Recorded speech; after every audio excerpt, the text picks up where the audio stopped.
welcome to Practically Magic. This is Courtney Pearl, your host, Celtic Folk Witch, and today I have a very special interview planned for us. We are going to have Iris Quill, who lives in Dubai. She is an author. She is a essayist, bloggist, a teacher. Bloggist? Is that a word? Oh no, I just made it up, so it's a word now. Anyway, she is a traveling book witch. She has a TikTok, and I found her on an online group. And when I saw witch, especially traveling book witch, my ears, my eyes, all of my senses perked up. And I said, I need to get connected with you. So I invited her to come on the podcast today and just get a little chat to get to know her and find out what is all about the book witch. And for our tarot pull today, I am going to use the Everyday Witch Tarot to go with our session today, our discussion. And interestingly enough, I pulled the Ace of Pentacles. It's got this lovely little witch. She's holding a broom. She's got her black cat in the grass, and she's holding up her pentacles, which is very much about like new adventures, right? New ventures, especially in business or in traveling or in the physical world. It's the earth element. So this is all about like get up and go, like time to act, time to take that first step into a new thing.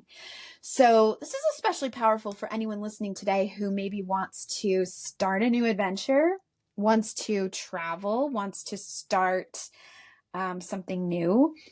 And we're going to find out what this something new might be for our guest Iris and how she's going to be maybe reawakening her passion, being able to take new steps, first steps into something new and amazing.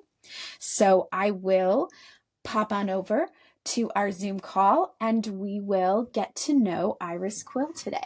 All right, welcome back. I have my guest here with me. This is Iris Quill. She's the book witch, and I am so excited to get to know her a little bit better and find out what is this journey we came to becoming the book witch, and how is it that you are so far away, and how did that come to be? I want to know a little bit about your history. So we kind of met each other online because we're both in a faith journey group where people are sort of deconstructing and leaving their traditional or, the culture of faith of their upbringing. And so I am very curious to hear a little bit about your story. So where does that story begin? Yeah, I'm actually writing it out right now, a lot of it because I'm kind of trying to piece together all of the different steps of it. I was a homeschool Mormon in Idaho, so it was kind of very, very sheltered. I kind of joke with a friend of mine that it's like the homeschool division of the Mormon experience, the Mormon cult kind of a thing, because it is like you get deeper and then you get deeper into different kinds of things because it's like the more that you sacrifice and the more you give up certain things, like the more holy you are, and at least and in homeschooling it just gets more and more insular. I don't know how much experience you have with that or yeah. I totally relate to what you're saying. Yeah. So I only left the church. I'm in my mid 30s and I only left the church about 4 years ago. I was, yeah. I was in the middle of, it's a really long story. I'm like, okay, I need like thinking of like all of like the different pieces. But I got married in December of 2019. And I was at the time I was working and living for a little micro school that was kind of basically a commune.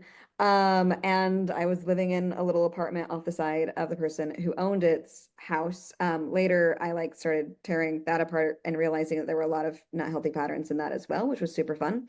But I met my ex and got married very, very quickly because I was 30 and I hadn't gotten married. And so speeding right along, I met him, married him, divorced him within the space of about a year. Um, Wow. yes, which was a lot. I was still Mormon at the time, throughout that entire thing. And about 4 months after I filed for divorce, I my shelf broke. And somebody started saying some history things to me about Joseph Smith and about Emma, and I read D&C 132 and really started like looking at polygamy and was like, oh, there is like at the time I still believed in God because like I feel like it's a kind of a step by step thing where you like figure out your pieces, and some people do like end up believing in God, which is beautiful and awesome for them. I have a lot of other beliefs which are all over the place, which is really, really fun. Sure, But why not? absolutely. So we'll get there. And so yeah, and so my shelf broke really, really hard. I had gotten divorced and like my work life was falling apart, and I found out the church wasn't true within about 4 months. So, and it was in the middle of COVID. It was December 2020 when this was going on. So it's kind of intense. Um, yeah, That was yeah. a lot to happen in such a short amount of time, as well as the time when the apocalypse started in our world. I mean, that's It was great. And like it was very, very traumatizing. And like I feel like I was kind of in shock for a while after that. And like my work life felt bigger actually at the time than the church and the divorce, which was kind of an interesting thing. Like looking back on it, I'm like, okay, but actually the other things were bigger. It's just this one, yeah, it just was really kind of insane. But fast, like I deconstructed for over the course of that year and just like tearing different things apart. I stopped going to church. I had a panic attack the first time I bought a tank top, which was fun. Um, oh. yeah, I remember like walking into Savers and just like looking at like the tank tops and just yeah, having an anxiety attack in the middle of Savers and just going like, okay, this is not okay. And then I kind of started working through a whole bunch of things, but I felt like this it was interesting because I feel like there's been a lot of different stages with this journey because there were times where I felt like nothing mattered at all, like period. Like nothing mattered. And the kind of nothing mattered where it was this despair nothing mattered because there's a couple of different kinds of when nothing Hmm. mattered. There's the nothing Hmm. matters, yay, it's fine. You can, like, well, if we're on a rock in the middle of space, nothing matters, so you can create whatever. And then there's the nothing matters that is depressive, and there's different. Hmm. And so there were a lot of different stages. I um experimented with like some fun psychedelic. Can I say that? Like Sure. psychedelic, you know? Psychedelics, yeah. We're Yeah. we're we're currently getting ready to interview some people locally here that do psychedelics for healing. And Awesome. I did an interview with them, but we're gonna actually redo the interview and do some sessions with them. Oh, So fun. love psychedelics and healing. It's a great option for people who really need it. So I'm all for it. So that really, really helped. And it also like it was an interesting thing to leave the church because I was super in. I was like one of those like BYU mission was like in despair with the fact that I couldn't get married because of how important that is in it. Hmm. I, was working in like homeschool land and I mean it just I mean I wanted to be good and like that I wanted to follow God, and that was like the most important thing. And like to have that disappear Yeah. was a lot. And so it was a lot. It was a lot. And like, and it's been interesting, like trying to pull myself together because it has been, I mean, it's been funny because like even in the past 2 weeks, I've been like, oh, deconstructing like another piece because even when like how, at least for me, what it felt like when I first left the church, it felt like in the first like month or 3 months that it had been so long. It felt so long since I'd left the church because it was so present and so big. And it was like, oh my goodness, this is huge. And now that I've been out for 4 years, I'm like, oh my goodness, I have like barely been out. Like, even though, Yeah. like, I mean, that it would be considered like a newborn baby out in the world, right? Like that wasn't that long ago. No, it wasn't that long ago. But like when I first got out, it was like, oh my goodness, like just like a week, it was like, oh my word, like to not wear garments, to, I mean, the first time I tried coffee, I went to an ex-Mormon meetup and I didn't even get coffee because I was like so scared of getting coffee. And then after the ex-Mormon meetup, I went through the drive-through because it was like a drive-through coffee place and I got a coffee and I was like, this is what they've been hiding from. Like, and how Such much a I love simple thing, something it. that the rest of the world would look at and say, yeah, coffee. That's how Well, and like, I wake up my day every, absolutely. cultural. It's totally fine. Have Yeah. a I mean, glass I of was wine at dinner. right. Right. Absolutely. Like all of these different things. And I traveled before and I'd done all of these things before because that's who I was as a person. But I hadn't experienced so many things because I was trying to be a Mormon good girl Yeah. house around Europe, which is hilarious when I was 28. But like, Yeah. yeah, just yeah, I've always wanted to travel. I've always wanted to be like when I have this thing in my brain while I've been like deconstructing all of this, where like when I was 12, I wanted to be this like homeschool mom with like 12 kids, blah, blah, blah, because that is what I was taught was the important thing for me to be.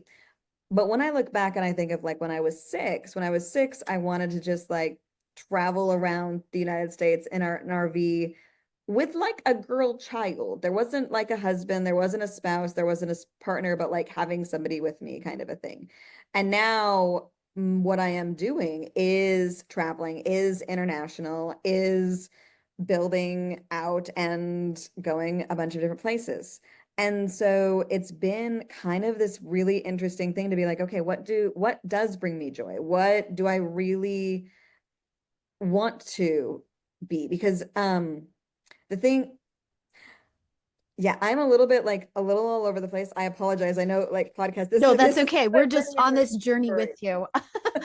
I'm just imagining you, and a lot of people, because my heart goes out to people who are that deeply ingrained in a culture or even a religion that you don't know any different. You're told this is how to live. I see it as like almost being buried in mud, Yeah, it so, really is. so deep. You don't know any different. And the mud feels Yeah. safe, right? It feels like deep down in there, at least you have the mud around you, right? You're secure. You know what to expect. You're, so it makes sense. But then to like finally like somehow climb Fall yourself out. out of the mud and then be like, now what? I'm just imagining how that must have been for you and for so many people. I mean, I'm in this world too, knowing and working with people who are in that state, and that is such a hard place, and also Yeah. such a beautiful place, Yeah, I love right? that metaphor because, like, I mean, there's the whole like Plato's cave metaphor, but the one that you're describing, I feel like, is so much deeper because you're, yeah, you're buried. You're buried. You're Mm. safe. And considering how much of this culture is about death, and you don't really realize how much of it is about death until after you get out, and then you're like, oh my goodness, this is it, Hmm. it's yeah, it's all about death. And so it's ridiculous, which is funny because like that is one thing that people won't think about.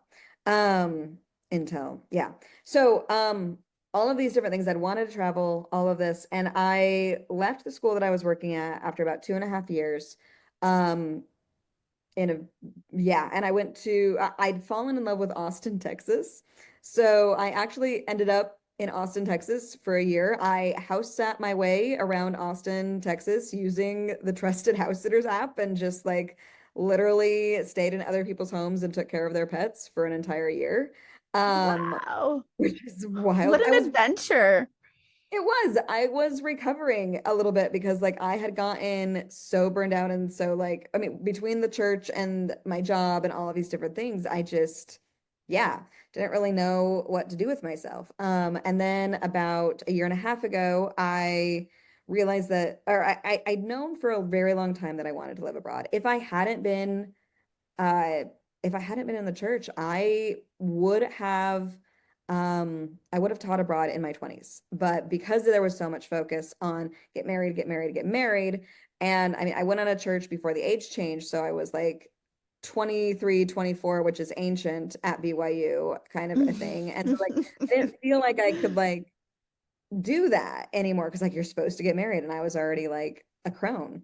And it's funny because I like feel so much younger than I ever have in my life and I'm much older than I was back then and I I love love it. it. It's that old, that belief that we are the crone, but we're also the maiden and we're the mother. We're all of those things all the time. Absolutely, absolutely. And like and so it's been interesting because one of the things that I realized also leaving all of this was like how much more spiritual that I could get and that I felt after leaving the church. And that has come and gone a little bit. Like I've had it and then it goes away and then it comes back, but it kind of depends on me a little Yeah. bit more. And it depends on Yeah. like, I mean, so I got the teaching English as a second language certificate, and I've already have about 8, 9 years of experience teaching. And to answer the question about Dubai, I was looking for a job last May, actually, and I found a job that was in a micro school, which I had experience in Dubai and that wanted 8 years of experience. And I was like, oh, that actually completely fits all of the things that I've done. And I've like put on Shakespeare festivals and like all of these different kinds of things. And I'm like, okay, I'm just going to do that. And so I applied and I got an interview that night. Um, Wow. and I got the job within 3 weeks, which was insane. And it was insane. I also around that time fell in love for the very first time. And so it was kind of this mix of like devastating with, yeah. And so, because I ended up, yeah, leaving them and coming out to Dubai because I needed to. If, Yeah. yeah, Oh my uh, gosh, how amazing. yeah, it's been interesting because like, I mean, I've loved Dubai and things. Um, when are you publishing this? A couple weeks from now. So, Okay, it'll be fine then. within Okay. Sorry, I know time frames, that'll so work out. I am probably going to be leaving Dubai, and by probably going to be leaving Dubai, I am, but I haven't put that out yet. So that's why yeah. Yeah. Um, The path that is laid out for you that will yes, unfold yes. and The take path you where you're meant to go next, right? yes. Because that's the thing, because like I have loved Dubai, but I've also realized that I don't want to be a teacher. And which has been Mhm. a really interesting thing. So I became a teacher on accident, due to the whole going to school to get married and then not getting married, but having an English degree and not knowing what to do with it, kind of a thing. I have always wanted to be a writer, but um, you do need to, generally speaking, have a job as well as be a writer to become a writer at first, at least. At least that's what I'm working on that. Right now, I actually have a couple of gigs that I am working on developing with my writer, and all of these things. So yeah, so I'm going to be leaving. I'm going to be going. Currently, the plan is to be going to Spain and to Ooh. be learning Spanish, to be figuring some things out there, and then from then on, I'm planning on getting a couple of master's degrees in Europe. So it's kind of this, I'm going after what I wanted when I was younger that I didn't feel like Yeah. I could get, which is really kind of amazing. Okay. So, So, not knowing your story before now, and I mhm, just have to kind of outline a lot of the healing work that I do is in cycles of seasons, cycles of the moon, cycles of our yeah, lives. And you're describing what is so perfectly lined up with even just the cycle of here in the northern hemisphere we're going through spring, right? And you talk about like this time of your life which kind of blew up for you. I mean, it really blew up in a lot of crazy, really difficult ways. Looking yeah, back on it, you may be like, thank goodness that happened. It was super hard to have gone through it.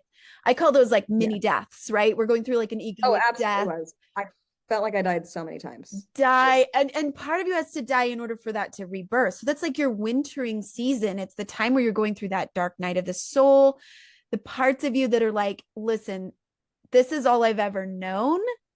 It might have made me feel safe or in control in some way, but I'm super not digging it. I'm not like into all of this. This doesn't feel right to me. This feels like constriction and restriction from what I really want. And then there had to be this like blow everything up moment. I mean, marriage and faith and way of life, all of those things just kind of one by one were like, not that, not that, not that. It sucks that it had to happen for you in such a short amount of time. That is so rough. But now you're in this like amazing rebirth time where Yeah. your real true self gets to be born from all of that. The germination of it, the fertilization of the soil from that death is now coming out into this new cycle. And you just are like this amazing flower. You talk about falling in love for the first time. I mean, what's more springtime, Twitter pated, and like, oh, this is who I really am. And this is what really aligns with who I'm Yeah. becoming. And even deciding that maybe teaching was not really like it served a purpose for you. I can definitely Yeah. attest to that because I have been and am still in some ways a teacher, but I could never go back. Well, never say never, but I mean, I choose not to go back to education because I'm like, I've grown from that. That's who I was. This is who I'm becoming. And then aligning yourself with like, wait, I'm a writer. This is who I am. This is where I need my path to go next. Which brings us Yeah. to what piqued my interest when I found you online and I'm like, we need to chat is the Okay. book Witch because, witchy stuff is really kind of becoming a popular fad right now. Unless, of course, we get ostracized and there becomes this new age of witch hunts, which may happen. What happened? So I've already put it out there. Oh well, I'll be the first one on the chopping block. It's fine.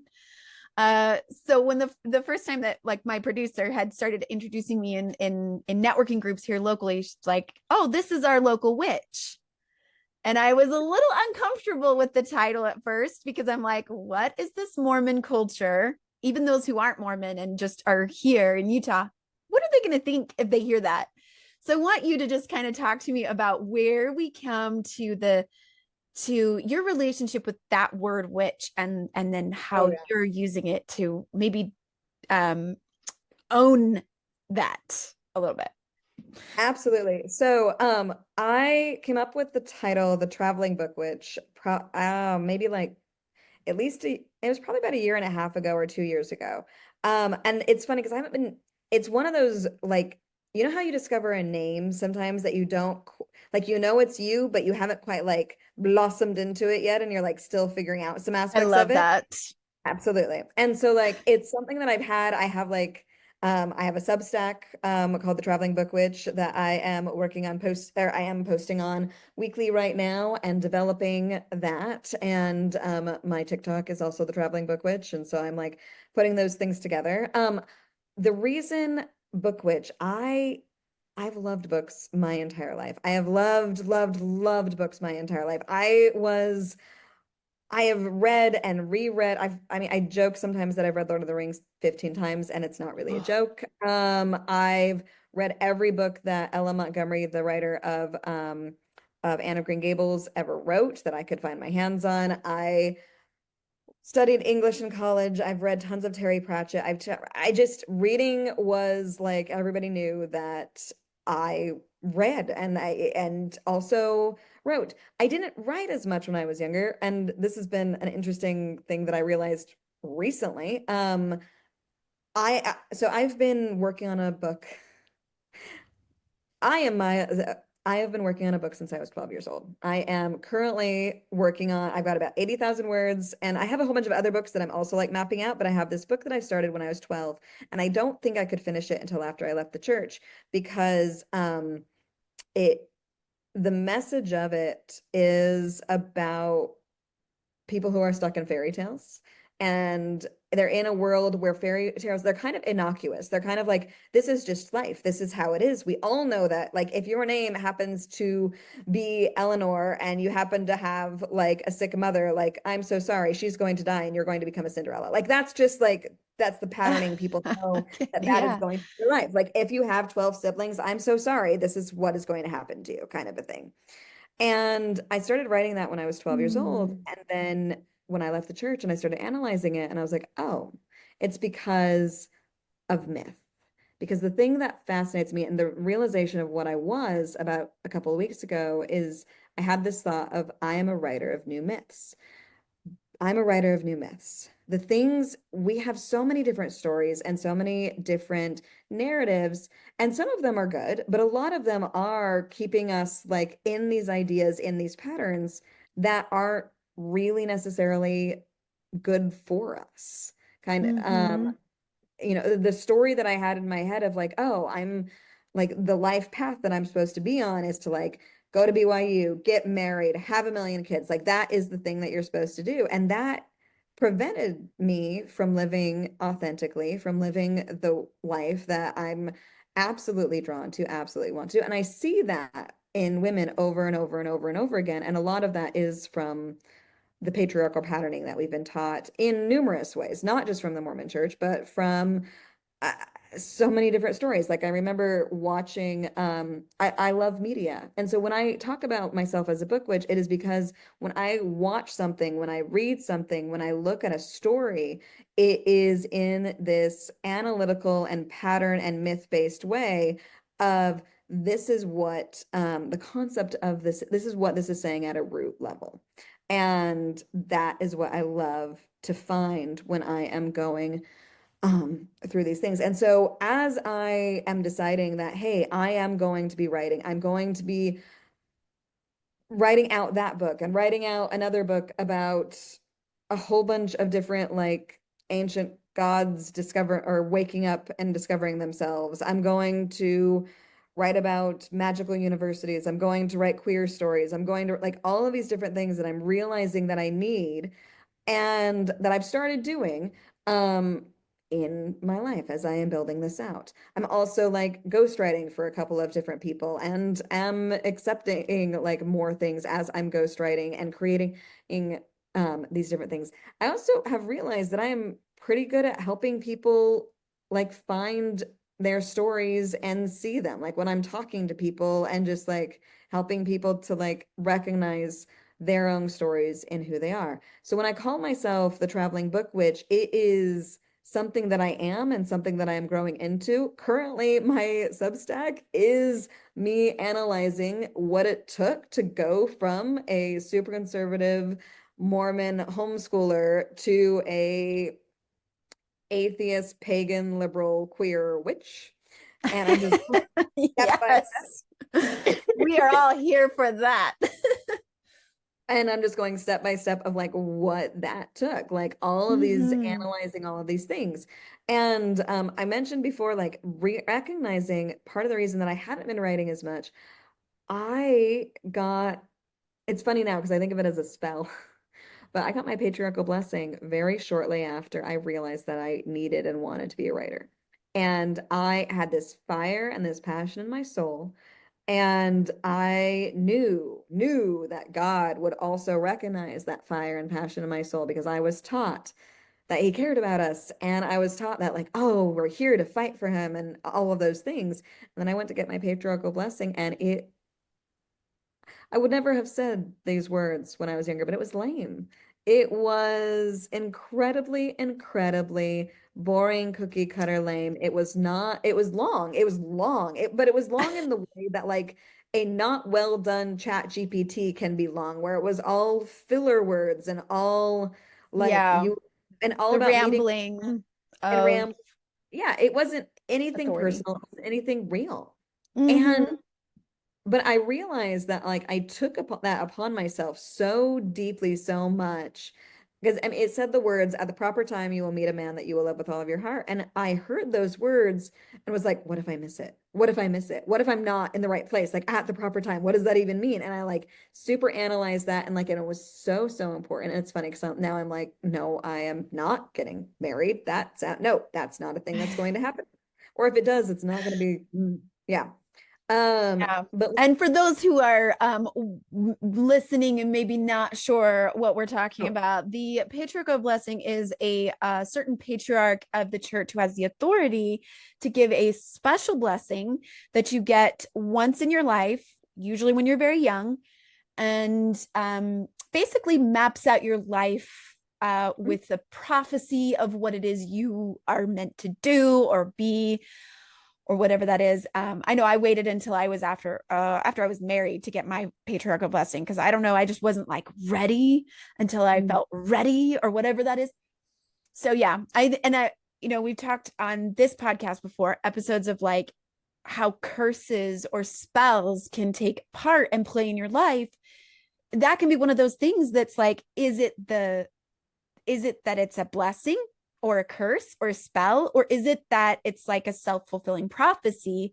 You get yeah. told like, oh, you're going to do these things, and so then you are like, well, then that's what I'm going to look for, and then that's the energy that you bring to your life. So yeah. Absolutely. Absolutely. And I mean, I love that so much of witchiness is spicy psychology and recognizing like your Yes. own effect in what you're doing. And I'm like learning that more and more all of the time, which is lovely. So, with the witchiness also like I mean, I want to know and I study more of like my own heritage and Celtic and like I'm working on studying like the Morrigan and Mm. different. Yes. Yes. And Love so that. it's And as been, you're talking about myth, obviously, like as a Celtic folk witch myself, love the mythology and love rewriting. I love that you come at it like, why can't I be a myth writer too? I am the ancestors of my descendants. And so therefore, like they'll look to me for those myths. And for the listeners who listened to my episode a couple episodes back, where I retold the story of Blodeuwedd, which is a Celtic folklore from Welsh mythology. Uh, what you're saying is so aligned with her story because I think when they wrote her story down in 1100 AD, when they wrote the Mabinogi, they were probably writing it as like, oh, this woman is the villain of the story. She didn't fall in line with what she was supposed to do. She didn't stay with her husband, Llw Llaw. She was supposed to marry him. She was made of flowers for him. And then we could say in modern day language, she cheated on him and found a lover. That's so evil, right? When in fact, if you just reconstruct the mythology a little bit or come at it from a little bit different perspective, you can see that Blodeuwedd was a character who was made to be married to somebody she yeah. didn't maybe want to be married to. Nobody asked her. Nobody asked her if she wanted to be married to this guy. So when she found someone she fell in love with, she wrote her own destiny. Yes. And that is so powerful, especially when you're talking about it from your perspective. I had this patriarchal blessing, was told this is how my life was supposed to work out. And then when I was reborn into my new life, I decided for myself what my path would be. I'm not Yeah. just made for other people's expectations of me. I'm not just made for this religion, this marriage, these 12 kids that I'm supposed to have. No, But that's I'm not every made, like Mormon woman's desire, but like yeah. it was taught to me to But be. it is very much a cultural thing to expect that of everyone, that like we all are just supposed to fall in line with what Yeah. their idea of life is supposed to be like. What does it mean to be a faithful good person? And that's very much ingrained in expectation and all of that. So totally Absolutely. understand that, whether you want 12 kids or not. And some people do want 12 kids, so more power to them. That's great. But Great. Fantastic. yeah. Good for them. So forging, the myth is just um kind of that play. Well, what I'm hearing you say too, in some of the books that you're wanting to write, is that play with what's destiny. What am I destined for? But what am I also, the part that I play is that I choose. What is the Yeah. destiny I forge for myself? Right. Yeah, because a lot of it, I mean, I look at so many of the things that are happening in our world and all of the things, and a lot of it is based on the myths that you believe and the things that you believe about what a woman is for, the things that you believe what a person is, shapes a lot of the way that you treat other people and that you create a society. And I want to help figure out what the and when I say new myths, a lot of it is like really, really, really old myths. Like I love book When God Was a Woman and how it talks about yes. Oh my goodness. Oh my Totally. like and realizing just like what it was like when we weren't worshiping a patriarchal God and what that looks like. And I'm so curious about like the more people creating their own and understanding that there are different ways of living than what there is right now. And however idealistic that might be, it's something that I want to like write about and help people Yes. see different perspectives on. Yeah. Yes. And stories and storytelling, at least for me personally, have always been such a powerful way to get those ideas to people. I mean, I feel like people can read something and they can go, okay, yeah, like, all right, so maybe God is a woman, cool. But when a story is told in such a way that it takes you through the emotions, through the ideas, living it, and at least for me, but I'm also a Pisces, so that's just like how I see the world. But I it's love like, that. yeah, it's just powerful. And I love, um just to connect with you a little bit, we're so alike, I can already tell. I have a story I wrote when I was 12 as well that I've always like held on to as like someday that'll be ready to rewrite and to, to work on. But like that's, um it's almost like you have to invite the spirit of your inner child, of that part of you that wrote that story from the beginning, that had that like passion and that drive to tell a story, and then like partner it with the crone's wisdom of your Mm, life experiences and how you've come at that story from a different way. And maybe it becomes something, yeah. something genius, something that will be Mm, out in the world. And I'm excited for that for you. absolutely. Absolutely. It's All really, really right. Well, good. this has been an amazing conversation. I don't know about anyone else listening, but I feel like we've just made best friends. So, before we wrap up, let people know where they can find you, how they can connect with you. Yeah. I have the blog that I mentioned on Substack, the Traveling Book Witch, and I'm currently writing about that Mormon experience. I am going to be writing about how to travel for the very first time because I've been realizing as I've been talking to some of my friends that they don't know how to do a lot of the things that I now take for granted. So how to like leave the country and talking about different kinds of visas and all of those kinds of things. So I am going to start doing that pretty soon. I have a couple of different books that I am working on writing, like The Heretic's Guide to Happiness and some fun things like that, as well as my fairy tale books. I have a TikTok right now that is the Traveling Book Witch that I am also growing. And I don't know if this is something yeah, I also have a Facebook group that I'm building called the Unbound Collective, which is like a business group for women that I just started with to help business. Oh, It's yeah. like I accidentally got onto a Mormon women's business group and realized that we need more of the not the like I'm going to mentor you to become something, but more of like let's make connections and oh, I need somebody for this kind of position or I know somebody who does like creating that kind of interconnected Hmm. webness because that's the way that interconnected webness, that is not a word. But like We just made the it up. It just, yes. You heard it here first, folks. Um, Love it.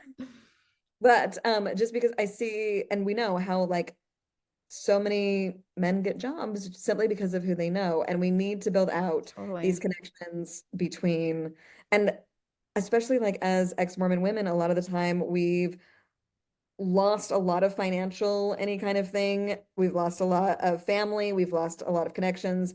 A lot of us have gotten divorced. There's a whole bunch of different pieces. So I'm growing that. Yeah. It has about 30 people in it. So we are going forward with that. Okay, And awesome. We need to build that yeah, up because you're totally right. I think the culture, it comes from a lot of like the only thing we know if we've been raised in the Mormon culture or even in Utah culture is like an MLM. Like, how yeah, can I 100%. sell to you? How can you join me in what I'm doing? Rather Yeah, than, and this is what I've been working on with the Daybreak Network in yeah, business communities, is like we need to build relationships with people. We yeah, need to have relationships with people and build community first. It's about absolutely. like, do you have a friend? Do you have a Mhm. friend that does something that could be useful to anyone? And then refer people to that friend. And this is how we begin, right? And I have been told time and time again that that's how we fight or resist against some of the oppressive systems that we in America are currently Hmm. experiencing. Yeah. Hmm. Is that we need to start with community. We need to start with putting relationships and people over profits. And so I feel like it's an act of resistance to be able to build those communities. So yes, let's connect there and head over to that Facebook group. If you're looking for something like that, that would be an amazing community to build, especially all over the world, wherever you're at. You're in Dubai, you're over here in Utah. It's Absolutely. amazing. Well, It thank you really so is. much for joining me today. And it's been an amazing conversation. So I can't wait to see where you go next and to see all of those published works when they come out. I'll be looking for them for sure. It has been lovely. Thank you so much for inviting me onto here, and it has been absolutely wonderful getting to talk to you and being here. I love everything that you're doing. It's so good. And if you're looking for any of those handles that she just mentioned, we are going to put them in the show notes. So look there if you want the specifics so you can get connected.